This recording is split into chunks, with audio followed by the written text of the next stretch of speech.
Welcome back to Overlord, and what can I say, really, other than the kingdom is finding itself in a very precarious situation, one that probably is going to be very difficult to recover from. After having the Sorcerer Kingdom announce war, an all-out assault is coming, and can any of them survive, said in the coming month. What kind of tricks are they going to play? Are they going to try and flee? This all could have been avoided if it wasn't for one hasty noble. So really, there's only wasting time if I don't get started. Whether or not we actually see any devastation in this episode is yet to be seen. But Ainz has many plans.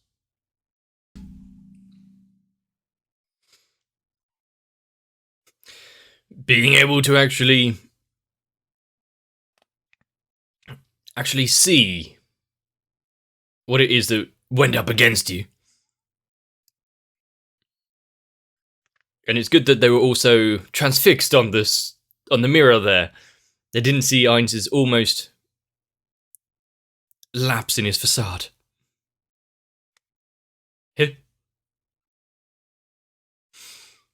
Are you sure about that? The idea to draw them out.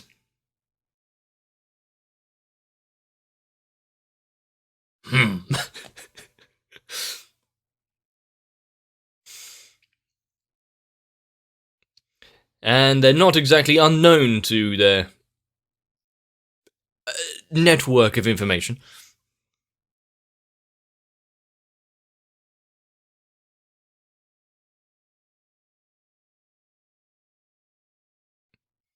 Everything is working out exactly as planned.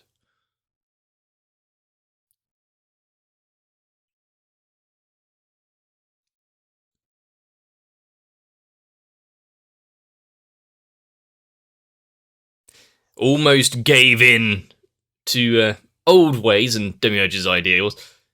But after the conversation you had with the maids there, so do we have to kill them all?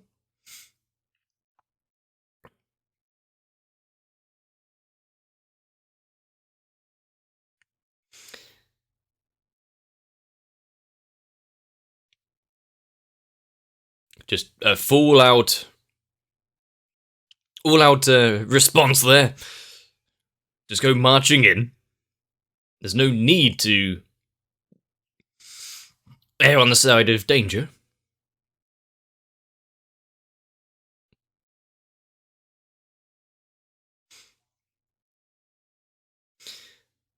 Thanks to, well, their overwhelming manpower.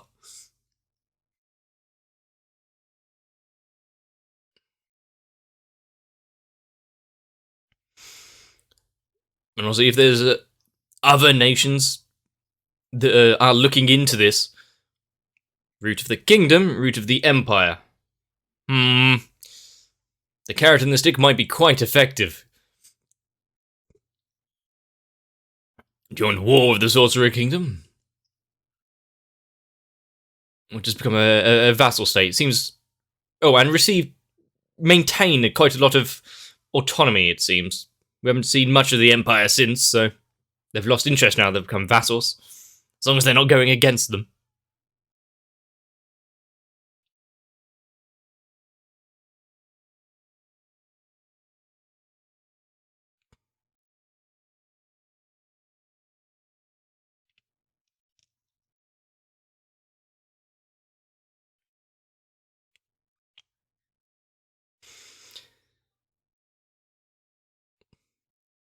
Although it would be nice seeing someone actually pose a bit of a hurdle for them all.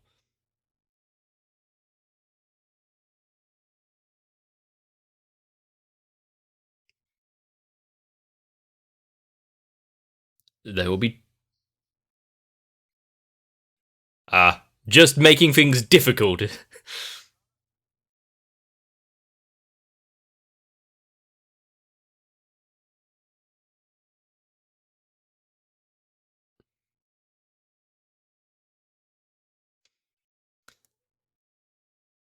to get his hands on the throne. It'd be safer if he didn't right now, actually.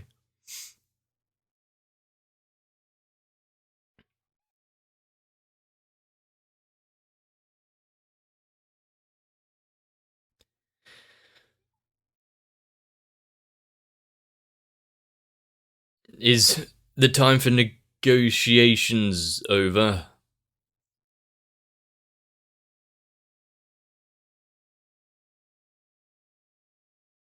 They've been holding their ground. Have they actually been able to figure it out? Was this after they lifted the veil on what the troops movements were doing?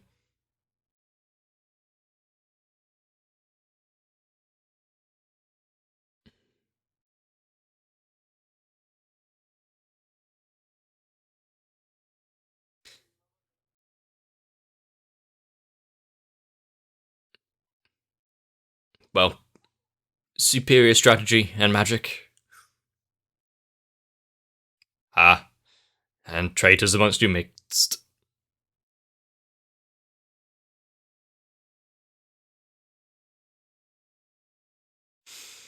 So we just allowed them to walk through by not reporting that they're going through his land. They're deciding in which places to hold their loyalty, just to make them survive a little longer.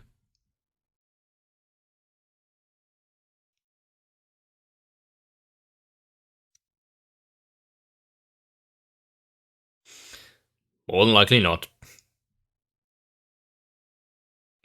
But if it's complete eradication, at least put up a bit of a fight.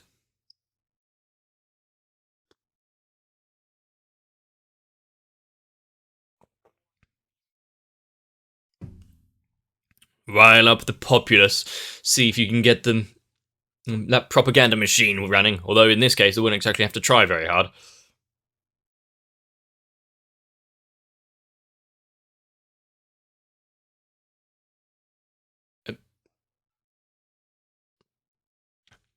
Is he actually saying that should battle be inevitable, he would actually be up on the front lines? He'd lead from the front?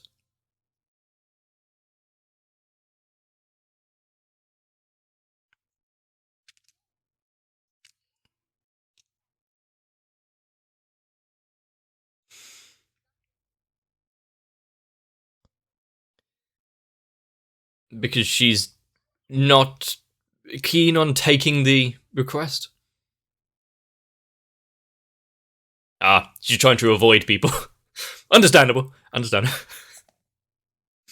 I can't think of a better reason to completely try and back out of a situation.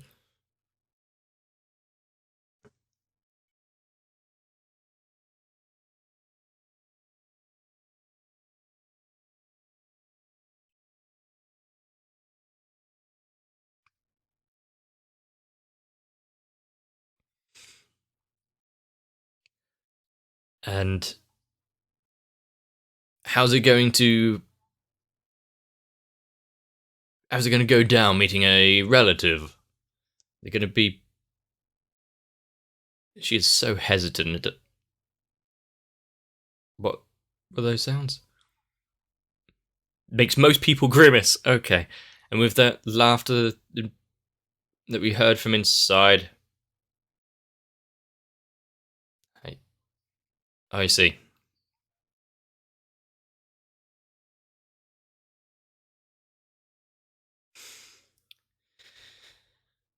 He's taken the time out of his day to actually move to the couch.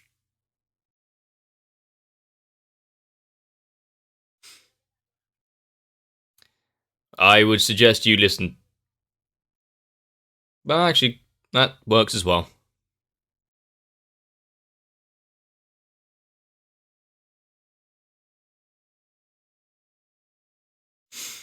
Well, now that he's lost his little entourage.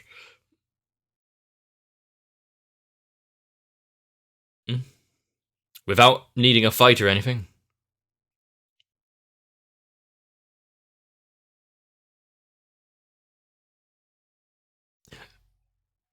Why does he look like Clementine?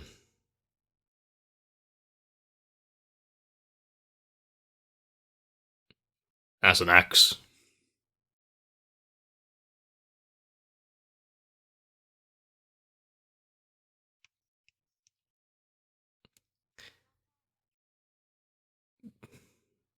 I'm hard to disagree with that statement.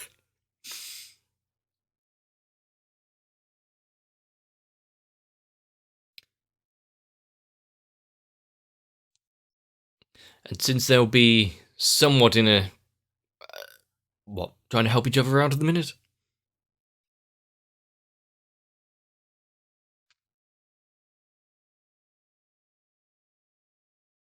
To scout them.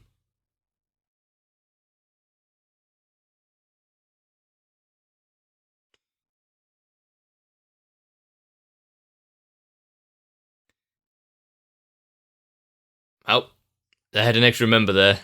Also, only speak when spoken to, kind of don't say anything unnecessary. Also, I like a big hat.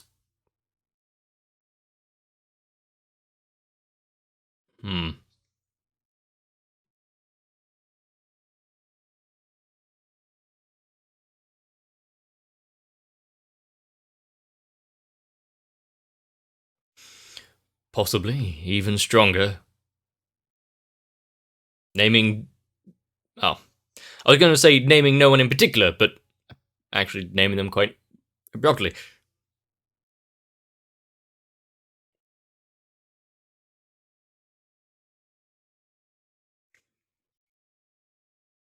However, what. Is that what they're actually here for today?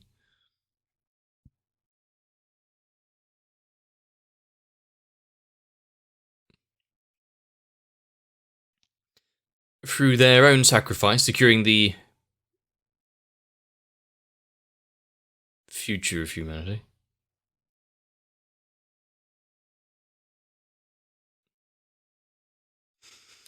They work as one.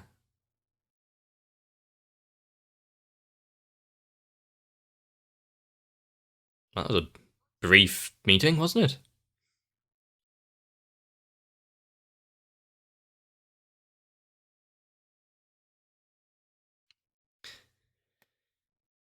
That's actually a sensible bit of advice there.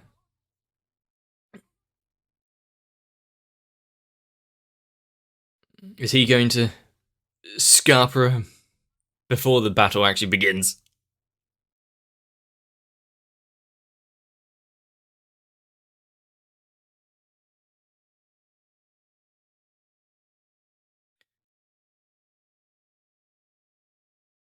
Of course he is. He's got more pressing matters.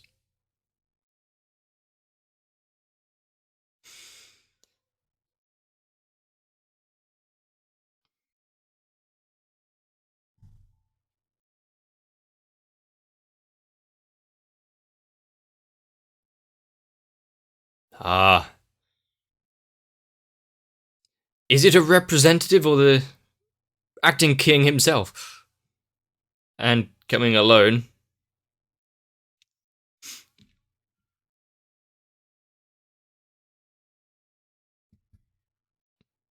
The fact that he has shown himself, wishing to talk right now.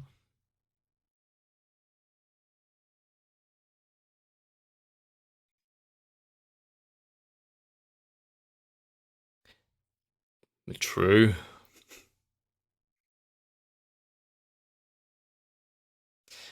Always think about the possibility that there are more eyes upon you than you realise. This is for the world stage, after all, not just the public viewing.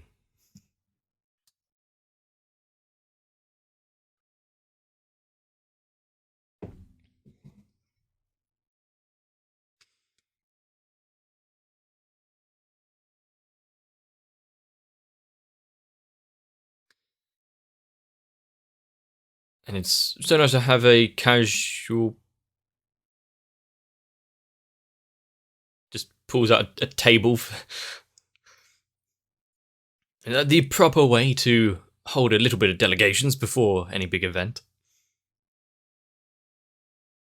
And I like how he does pour himself a drink even if he can't drink it.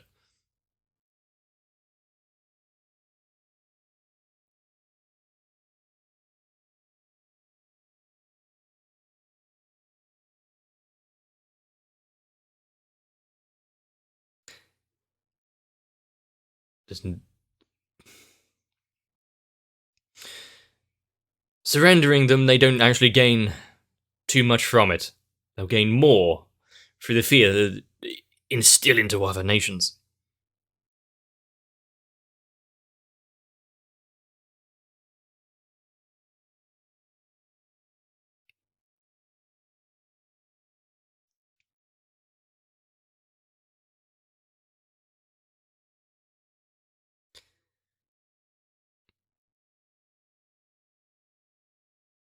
Oh.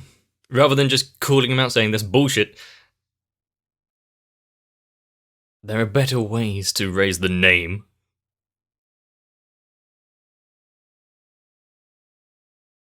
And the fact that he can question him so openly, it's good that none of the other floor guardians came along, otherwise there'd be some animosity about him speaking to him like this.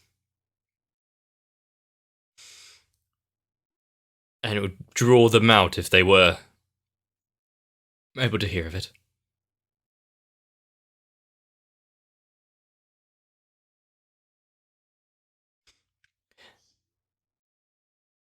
Happiness. I was going to say his friends, but happiness. Even if it steps on and impedes others.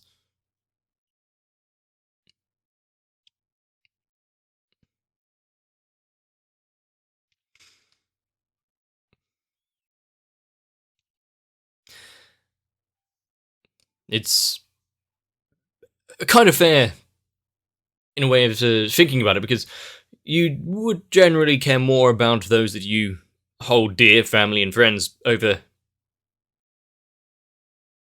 complete strangers. Maybe not to the point of genocide, but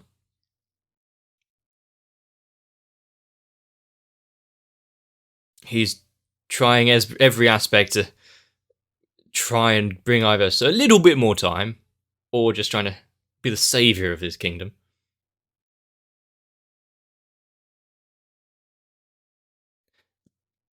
Goddess of Fortune is bald. I've not heard that one.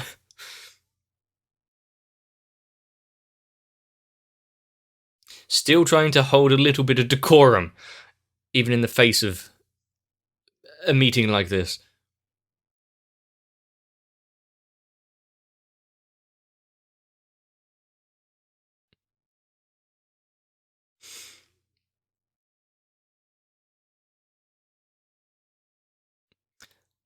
So, speaking as a crown prince, as a king, he's tried.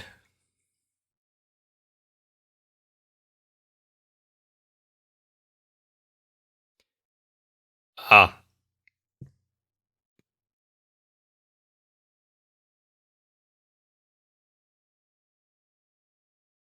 He has no reason to lie.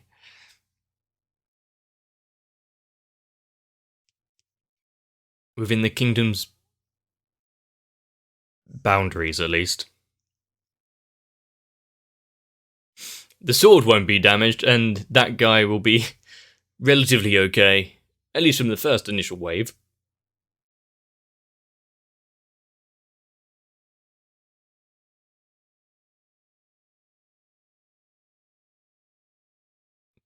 That is the level of kindness you wish.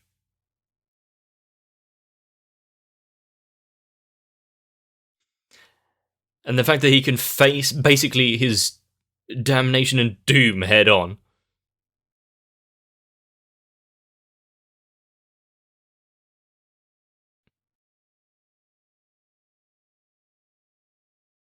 Was probably done. So, who was your brother?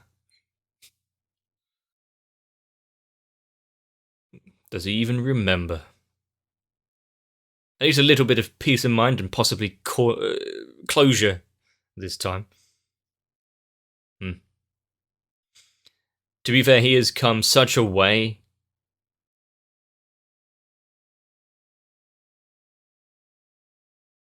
holding himself in such regard, being such for Ainz to call him like true royalty in the way that he holds himself. And yet it found itself on the wrong end of conflict.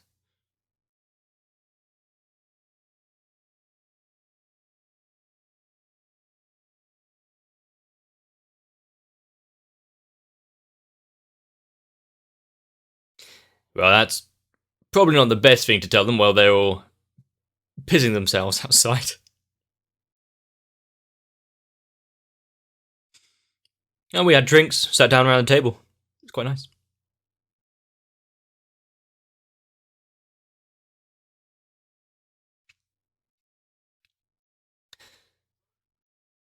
The fact that he was motioning to those outside, being the same kind of out for their own interests, thinking about survival and their happiness.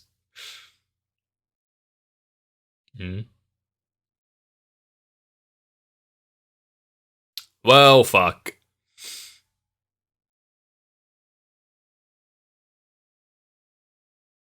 Just what you need. When the when the depths of fear grip you, thinking that there's no way out, people can do some crazy things. Surrender. Didn't he say that the Sorcerer King rejected all pleas for surrender? Yeah, that's... Would you rather put up a fight and die, or run and die? Cower and die. Ah.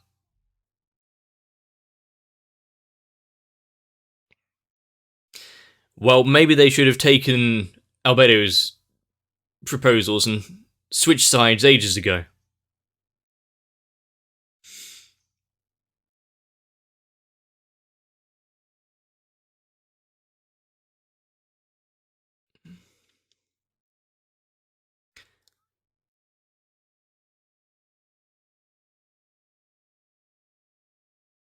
Well, the fact that he was putting up a fight until the end there.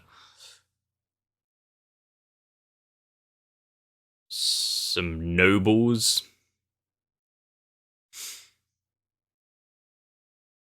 There's some familiar faces there.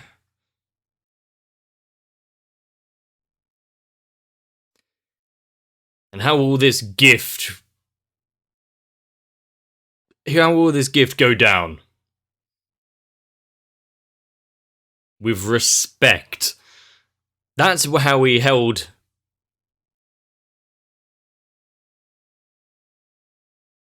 his reputation for him. A man worthy of Ainz's respect. And they just left it. They didn't know the meaning of the armor. They didn't, the history, its story, what it could mean.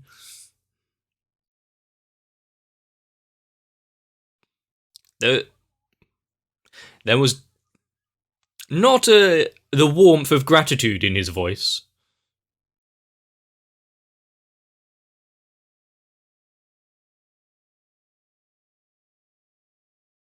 There's a few names in Nazarick that you would not want to be sent to. Not sure what Neuronist is, but I'm guessing it's one of those.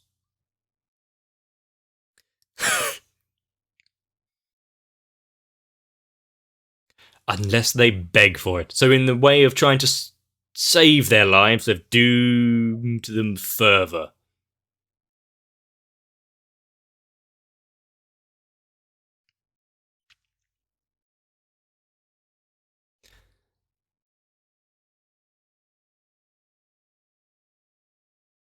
Oh shit.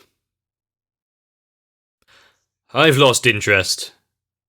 Kill them all. And, well, what can you really expect when you have people afraid for their lives, the lives of their families, lashing out, trying to do whatever they can if they can't find an immediate solution? They have to find some way to placate the force of the Sorcerer Kingdom. Although, I feel like if they had brought along maybe the armor or given it a bit more respect that it was due to the people who wore it. It might have gotten off a little easier. They probably walked in from one bad fate to a monumentally worse one.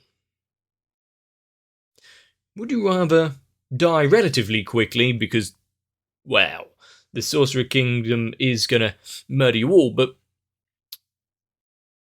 they're not gonna make it too gruesome or prolong it because there's no fun to be had, or one that could be so much worse than death itself? Constant living without the reprise of death. And even if they were to beg for it, really prostrate themselves and plead their case to God himself, it wouldn't come easy. And the fact that they not only sentenced themselves but their entire families to the same fate. Oh boy. The malice on display. You really don't want to get on the wrong side of irons. Really think about your actions. If they had fought for a second past their own survival, they would see that betrayal probably isn't a way to win through to the person you're claiming allegiance to. You cut the head off your own king in a plea bargain to gain favour with someone you're going to serve.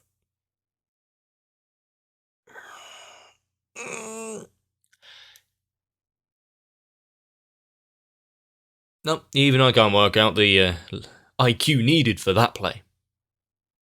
And so, well, past the silent anguish on Ainsley's face, his anger itself proceeding through the voice acting, it got across. But the kingdom's probably not going to do all too well, and also knowing that Brain is in there with the sword, cool, we can wipe out these soldiers here, there's no one of importance. Nice, just get it over and done with. Move on to our bigger goals. Make that mound of rubble to last millennia. And so I guess, with a meeting of some faces, I'm not sure entirely how well they'll do, but the Blue Rose, Evil Eye, with her admiration for Mormon, and we've already seen them kind of cross paths a few times. How's that little group going to go with the destruction of the kingdom? And the rest of it. I guess we're going to have to find out. So, there's some more episodes, at least there really should be. If you're ready and eager to join and watch along, consider subscribing so you don't miss them. But if you enjoyed this one, let me know down below. Most importantly, though, be careful who you annoy. Especially if they're like a 8-foot skeleton. Get some rest. See you in the next one. I really hope no one turns against me should things turn dire. So, I guess I'm just going to continue watching anime instead of trying to rule some sort of kingdom. And I guess I need to watch my back, but not from the likes of Noku, Raywin, Sal, Arthea, Kite, Mystic Square, Shiwan, Mads, Girly, Cardboard, Akane, Danik Sweet, Diego, Zenhausen, Tori Jane, Carl Wadditch, the Kebab Seller, Welcome to the Blank, and everyone else. But hey, at least none of us need to be sent off for torture and dissection. I mean, we watch anime. It's cruel enough fate as is.